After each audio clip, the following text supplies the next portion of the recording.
O desejado de todas as nações. Capítulo 76. Judas. A história de Judas apresenta o triste fim de uma vida que poderia ter sido honrada por Deus. Houvesse Judas morrido antes de sua última viagem a Jerusalém, e teria sido considerado digno de um lugar entre os 12, e cuja falta muito se faria sentir. A aversão que o tem acompanhado através dos séculos não teria existido não fossem os atributos revelados ao fim de sua história. Havia, porém, um desígnio em ser seu caráter exposto perante o mundo. Seria uma advertência para todos quantos, como ele, traíssem sagrados depósitos. Pouco antes da Páscoa, Judas renovara seu trato com os sacerdotes para entregar Jesus. Combinou-se então que o Salvador fosse aprisionado imediatamente no retiro aonde costumava ir para orar e meditar. Desde a festa em casa de Simão, tivera Judas oportunidade de refletir no ato que concordara praticar, mas seu propósito ficou imutável. Por 30 moedas de prata, o preço de um escravo, vendeu o Senhor da Glória para a ignomínia e a morte. Judas tinha naturalmente grande amor ao dinheiro, mas não fora sempre bastante corrupto para praticar um ato como esse. Alimentara um mau espírito de avareza até que se lhe tornara o motivo dominante na vida. O amor de Mamon sobrepujara o amor de Cristo. Tornando-se escravo de um vício, entregou-se a Satanás para ser impelido a toda a extensão do pecado. Judas unira-se aos discípulos quando as multidões seguiam a Cristo. Os ensinos do Salvador lhes tocavam o coração enquanto, suspensos de seus lábios, escutavam o que dizia na sinagoga, à margem do lago, sobre o monte. Judas via os doentes, os coxos, os cegos aglomerarem-se em torno de Jesus, vindos de aldeias e cidades. Via os moribundos que lhe punham aos pés. Testemunhava as poderosas obras do Salvador na cura dos enfermos, na expulsão de demônios, na ressurreição de mortos. Experimentava em si mesmo o testemunho do poder de Cristo. Reconhecia serem seus ensinos superiores a tudo quanto ouvira anteriormente. Amava o grande mestre e anelava estar com ele. Tivera desejo de ser transformado no caráter e na vida, e esperava experimentar isso mediante sua ligação com Jesus. O Salvador não repelira Judas. Dera-lhe lugar entre os 12. Confiou-lhe a obra de evangelista. Dotou-o de poder para curar os doentes e expulsar os demônios. Mas Judas não chegou ao ponto de render-se inteiramente a Cristo. Não renunciou às suas ambições terrenas, nem a seu amor ao dinheiro. Ao passo que aceitava a posição de ministro de Cristo, não se colocou no divino molde. Achava que podia reter seus próprios juízos e opiniões e cultivou as disposições de criticar e acusar. Judas era altamente considerado pelos discípulos e exercia sobre eles grande influência. Tinha em elevada estima as próprias aptidões e considerava seus irmãos como muito inferiores a si no discernimento e na capacidade. Não viam suas oportunidades, pensava, nem se aproveitavam das circunstâncias. A igreja nunca prosperaria tendo como guias homens de vistas assim curtas. Pedro era impetuoso, agia sem consideração. João, que entesourava as verdades caídas dos lábios de Cristo, era olhado por Judas como um fraco financista.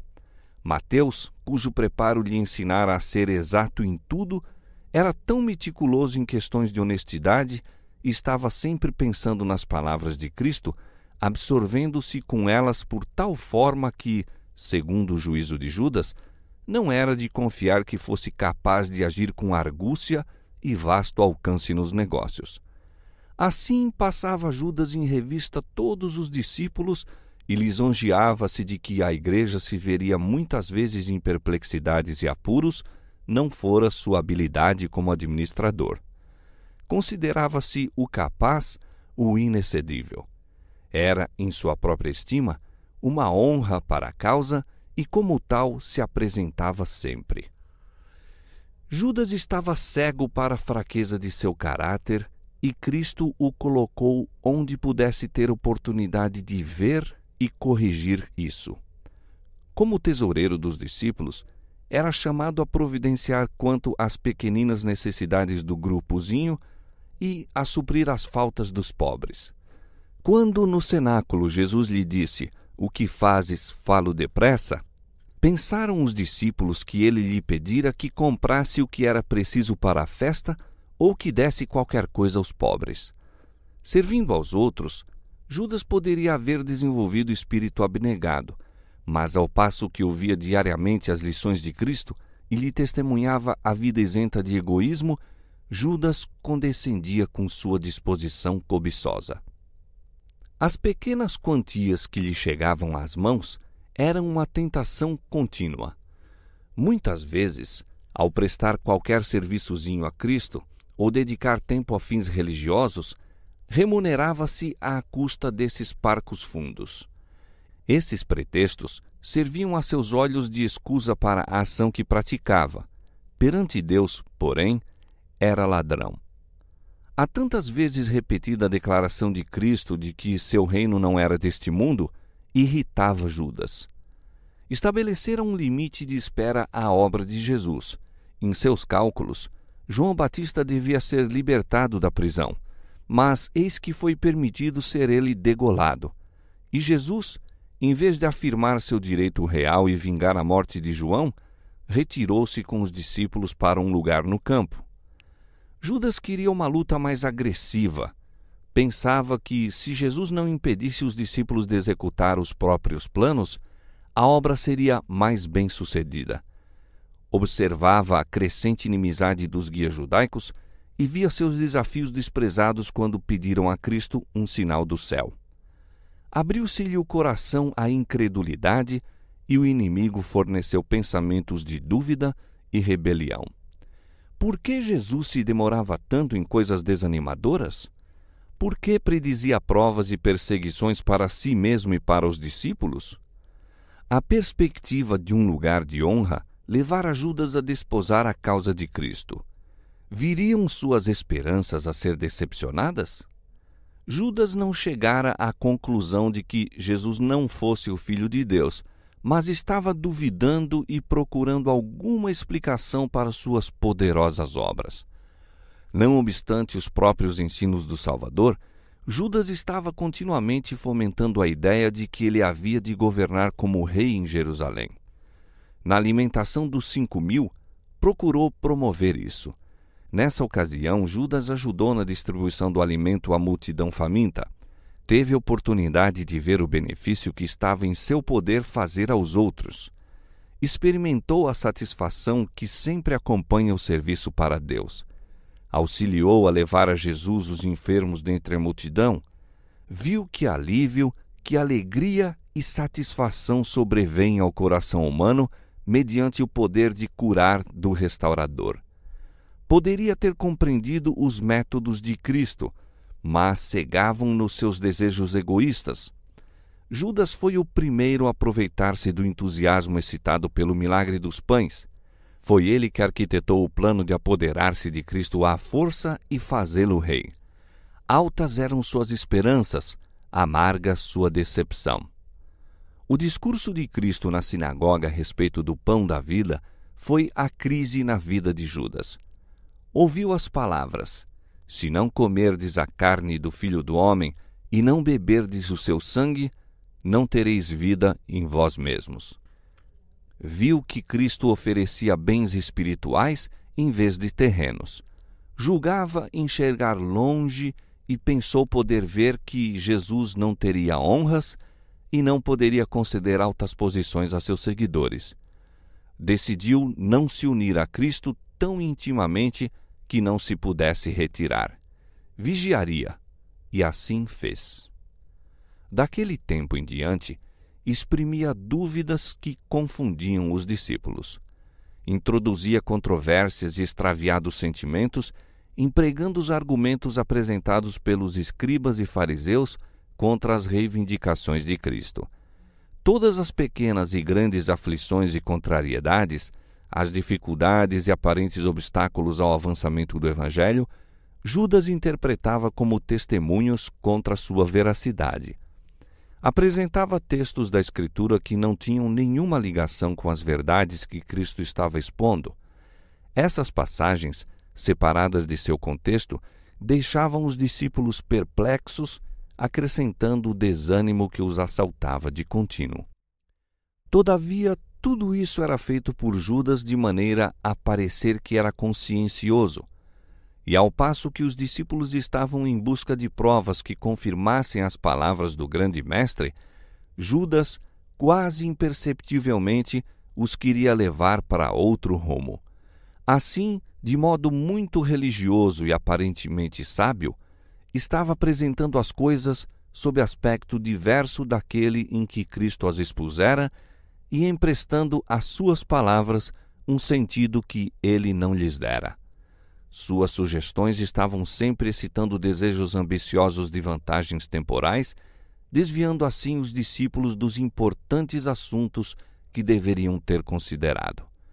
A dissensão quanto a qual deles devia ser o maior era geralmente excitada por Judas. Quando Jesus apresentou ao jovem rico as condições do discipulado, Judas ficou desgostoso. Pensou que se cometera um erro. Se homens como esse rico príncipe se unissem aos crentes, ajudariam a manter a causa de Cristo.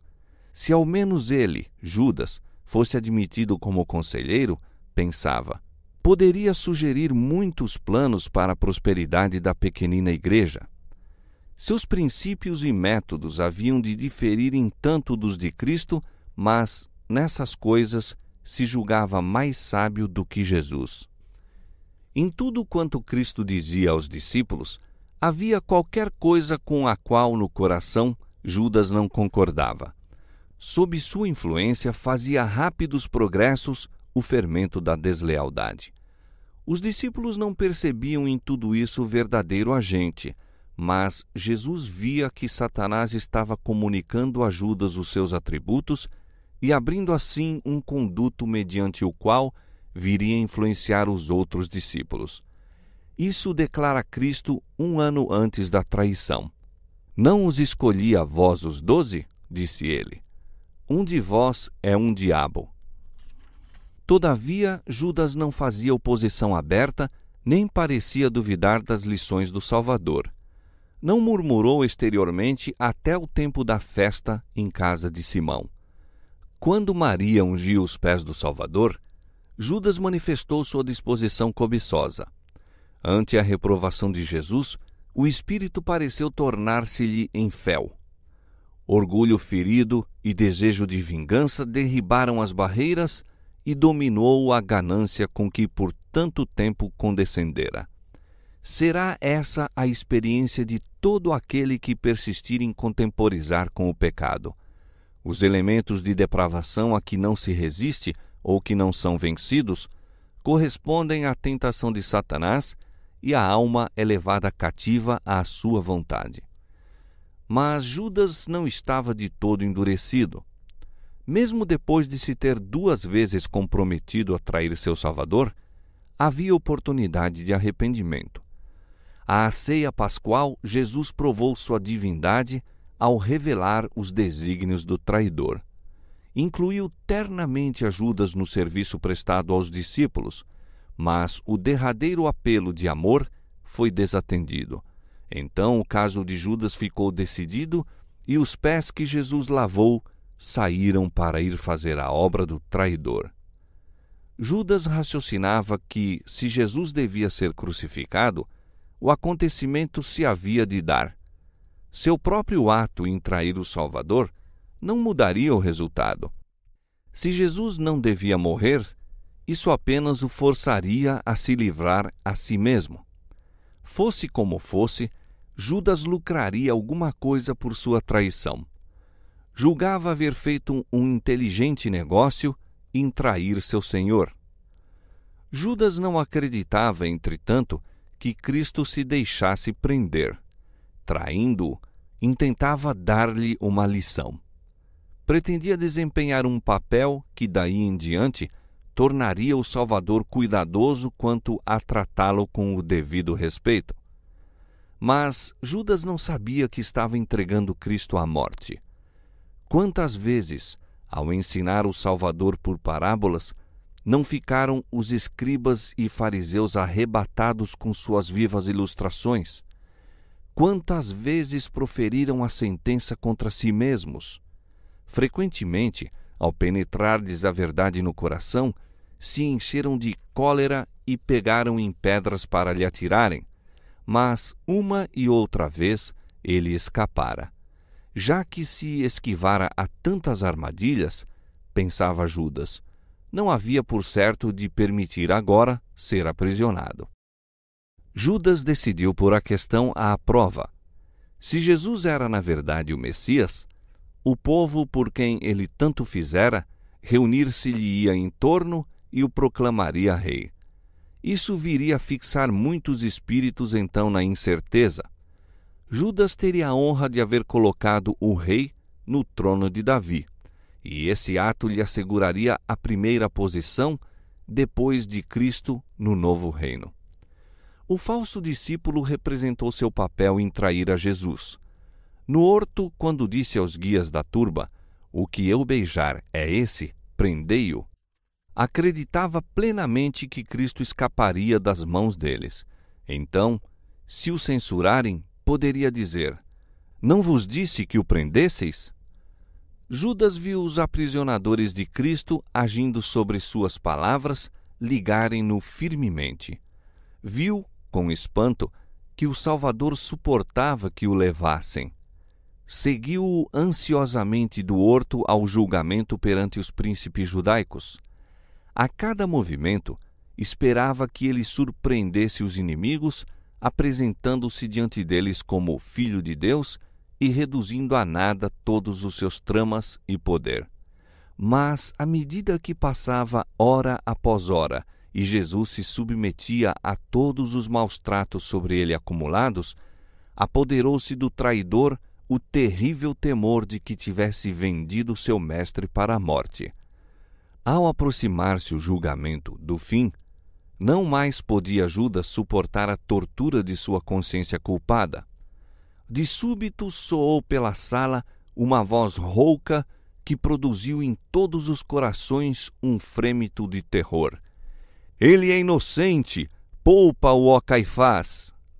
Viu-se então a alta figura de Judas comprimindo-se por entre a sobressaltada multidão. Tinha o rosto pálido e decomposto, e borbulhavam-lhe na fronte grandes gotas de suor. Precipitando-se para o trono do juízo, atirou perante o sumo sacerdote as moedas de prata, preço de sua traição ao seu senhor. Agarrando ansiosamente as vestes de Caifás, implorou-lhe que soltasse Jesus, declarando que ele nada fizera digno de morte. Caifás repeliu-o zangado, mas ficou confuso e não sabia que dizer. Revelara-se a perfídia dos sacerdotes. Era evidente que tinham subornado o discípulo para trair o mestre. "Pequei", gritou Judas, "traindo o sangue inocente." Mas o sumo sacerdote, readquirindo o domínio de si mesmo, respondeu desdenhosamente, "Que nos importa? Isso é contigo." Os sacerdotes tinham estado dispostos a fazer de Judas seu instrumento. Desprezaram-lhe, porém, a baixeza. Ao volver para eles com sua confissão, desdenharam-no. Judas lançou-se então aos pés de Jesus, reconhecendo-o como o Filho de Deus e suplicando-lhe que se livrasse a si mesmo. O Salvador não repreendeu o traidor. Sabia que Judas não se arrependera. Sua confissão era tirada à força de uma alma culpada por um terrível sentimento de condenação e expectativa de juízo, mas não sentia profundo e quebrantador pesar por haver traído o imaculado Filho de Deus e negado o Santo de Israel. Todavia, Jesus não proferiu nenhuma palavra de condenação. Olhou piedosamente para Judas, dizendo: para esta hora vim eu ao mundo. O murmúrio de surpresa passou pelo auditório. Viram com espanto a paciência de Cristo para com o traidor. Novamente os empolgou a convicção de que esse homem era mais que um mortal. Se era o Filho de Deus, porém, perguntavam, por que não se libertava das cadeias e triunfava sobre seus acusadores? Judas viu que suas súplicas eram em vão e precipitou-se da sala, exclamando: é tarde, é tarde! Sentiu que não poderia viver para ver Jesus crucificado e, em desespero, foi enforcar-se. Mais tarde, naquele mesmo dia, a caminho da sala de Pilatos para o Calvário, houve uma interrupção nos gritos e zombaria da turba ímpia que levava Jesus ao lugar da crucifixão. Ao passarem por local retirado, viram ao pé de uma árvore sem vida o corpo de Judas. Era uma cena horripilante. Seu peso rompera a corda em que se pendurara a árvore. Ao cair, rebentara-se-lhe terrivelmente o corpo e cães o estavam agora devorando. Seus restos foram imediatamente enterrados e ocultos às vistas. Houve, porém, menos escárnios entre a turba e muitos rostos pálidos revelavam os pensamentos interiores. A retribuição parecia visitar já os que eram culpados do sangue de Jesus.